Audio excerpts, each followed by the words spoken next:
Halo semuanya, selamat datang di saluran YouTube saya. Nama saya Vikas Nara dan dalam video hari ini saya akan menjelaskan cara membuat dan mengelola kotak surat di Exchange Server.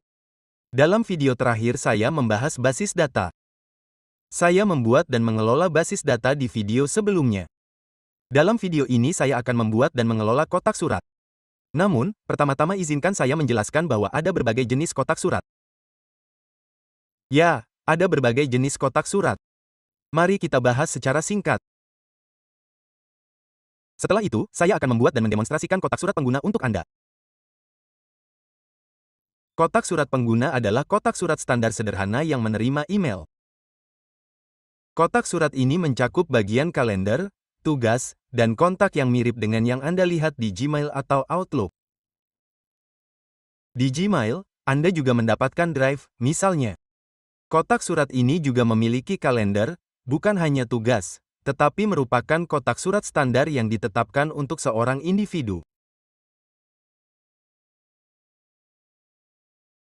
Baiklah, kotak surat tertaut dikaitkan dengan akun pengguna, tetapi dikelola secara terpisah. Berikutnya adalah kotak surat bersama. Seperti namanya, kotak surat bersama tidak diperuntukkan bagi satu individu.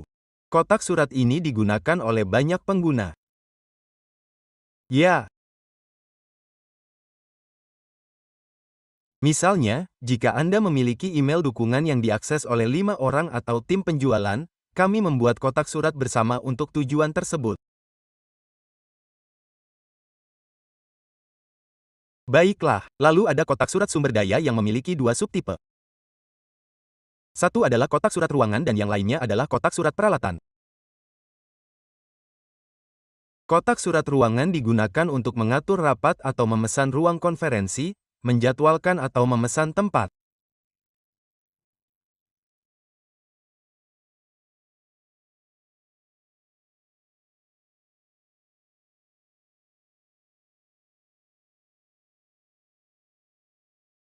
Kotak surat peralatan serupa tetapi berlaku untuk barang-barang seperti laptop, kendaraan perusahaan, atau peralatan apapun. Namanya memberi Anda petunjuk tentang tujuannya.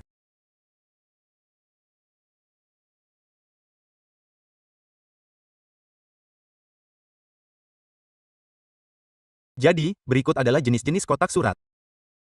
Dalam video ini, kita akan fokus pada pembuatan kotak surat pengguna. Sekarang saya telah membuka pusat admin. Setelah di sini, Anda akan melihat kotak surat yang tercantum di bawah penerima. Oke. Secara default, kotak surat admin ada di sini. Dan saya masuk sebagai pengguna administrator. Mengerti? Untuk membuat kotak surat baru, klik tanda plus.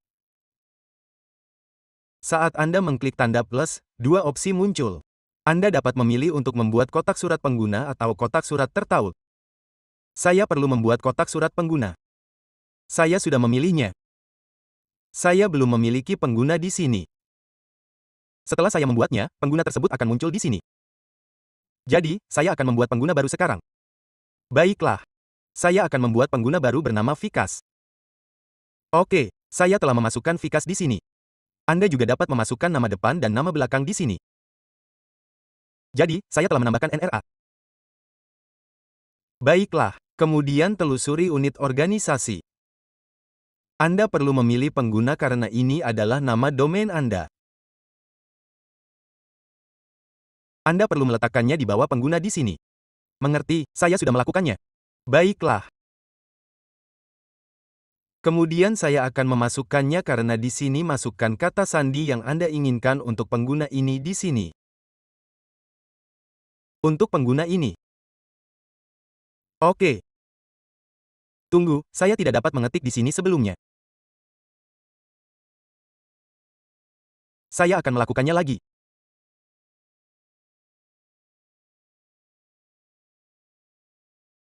Baiklah, saya telah memasukkan kata sandi sekarang. Selanjutnya, buka opsi lainnya. Saya menyebutkan basis data sebelumnya. Dengan menelusuri di sini, Anda dapat memilih basis data tempat data pengguna ini akan disimpan.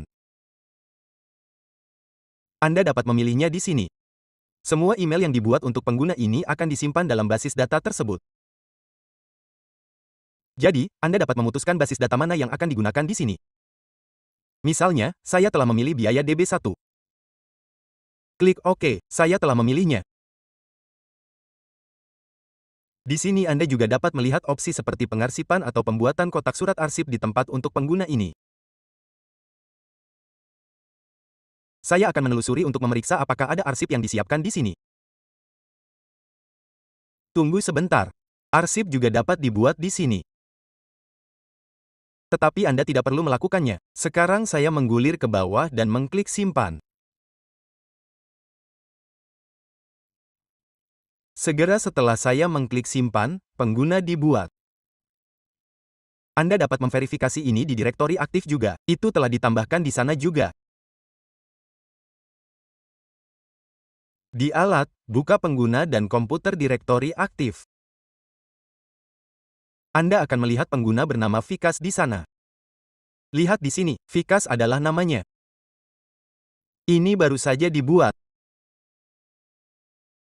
Ketika Anda membuat kotak surat pengguna baru dan mengklik telusuri, itu akan muncul di sini sebentar. Saya pikir itu akan muncul di bawah pengguna yang ada setelah memulai ulang layanan. Oke, sekarang Anda telah membuat kotak surat. Bagaimana cara mengaksesnya? Datang ke sini. Saya akan membukanya di tab baru. Ganti ECP dengan OA di URL dan itu akan terbuka. Bahasa Indonesia, begitu saya membuka OA, saya dapat menggunakan localhost, WA atau alamat IP.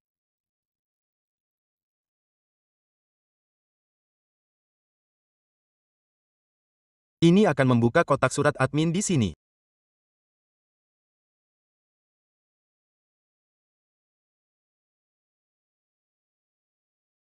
Saya akan masuk ke kotak surat admin di sini dan juga masuk sebagai pengguna baru karena itu baru saja saya buat.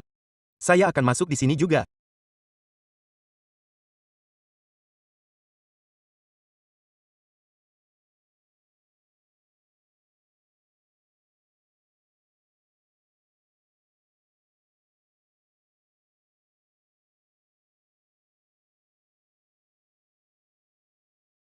Oke, baiklah. Tunggu, saya akan mencoba satu hal lagi. Oke, baiklah. Sekarang saya di sini. Saya telah memilihnya dan zona waktu saya ditampilkan. Pilih zona waktu Anda. Selesai. Klik simpan, dan sekarang kotak surat saya telah terbuka.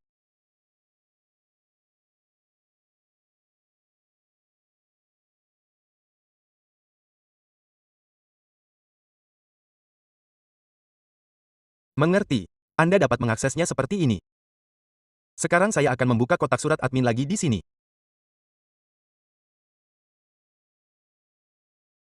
Ini kotak suratnya.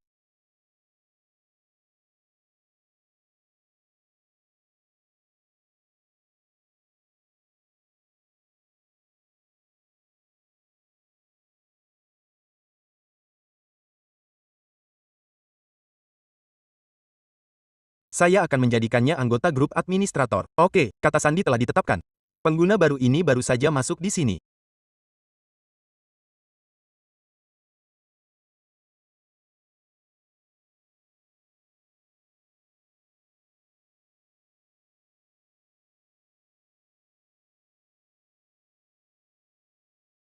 Anda dapat masuk seperti ini dengan menyesuaikan URL. Saat saya memeriksa IP saya di sini, Anda dapat masuk ke alamat IP saya dari PC manapun.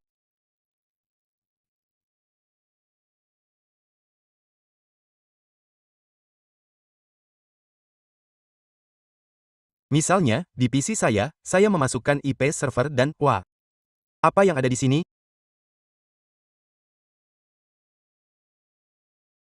Apa yang Anda lakukan? Anda menggunakan AWA. Baiklah, sudah dimuat di sini. Saya memasukkannya dan mengeklik lanjutkan. Lalu masukkan nama pengguna di sini. Masukkan kata sandi. Anda akan masuk di sini. Dengan cara ini Anda dapat mengaksesnya dari mana saja. Untuk pengiriman surat internal, ini berfungsi dengan baik. Untuk pengiriman surat eksternal ke ISP lain, port 25 harus terbuka di sistem Anda. Mengerti? Anda dapat melakukannya seperti ini. Dari sini, Anda dapat mengedit atau menghapus pengguna. Saat Anda mengeklik edit, Anda dapat mengubah informasi umum yang Anda masukkan. Anda dapat mengelola semua pengaturan di sini seperti mengharuskan perubahan kata sandi pada login berikutnya. Jika Anda membuatnya untuk seseorang, Anda juga dapat mengaturnya di sini.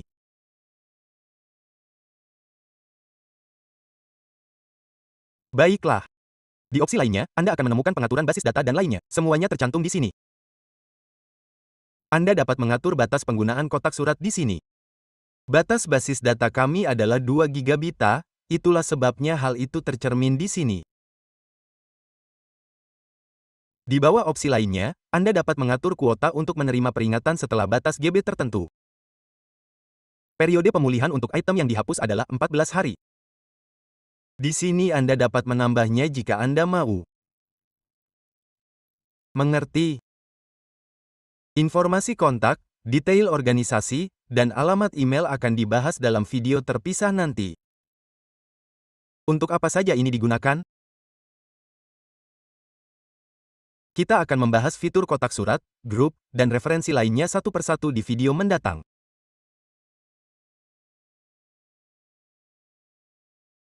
Saat saya membahas setiap topik, pengaturan ini akan menjadi relevan.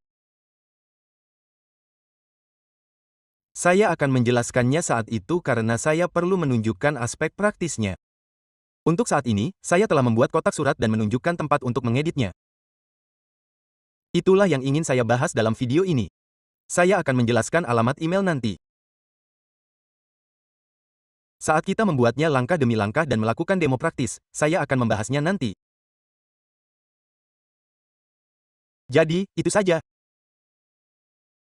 Anda juga dapat menghapusnya dari sini. Anda juga dapat menonaktifkannya di sini. Anda juga dapat mengekspor datanya ke CSV. Semua opsi ini tersedia di sini. Saya membuat pengguna dalam video ini. Anda dapat mengubahnya dan membuat perubahan di sini. Nama dan pengaturan lainnya, kita akan membahasnya di video berikutnya. Itu saja untuk video ini. Jika Anda belum berlangganan saluran YouTube saya, silakan berlangganan. Terima kasih telah menonton video ini.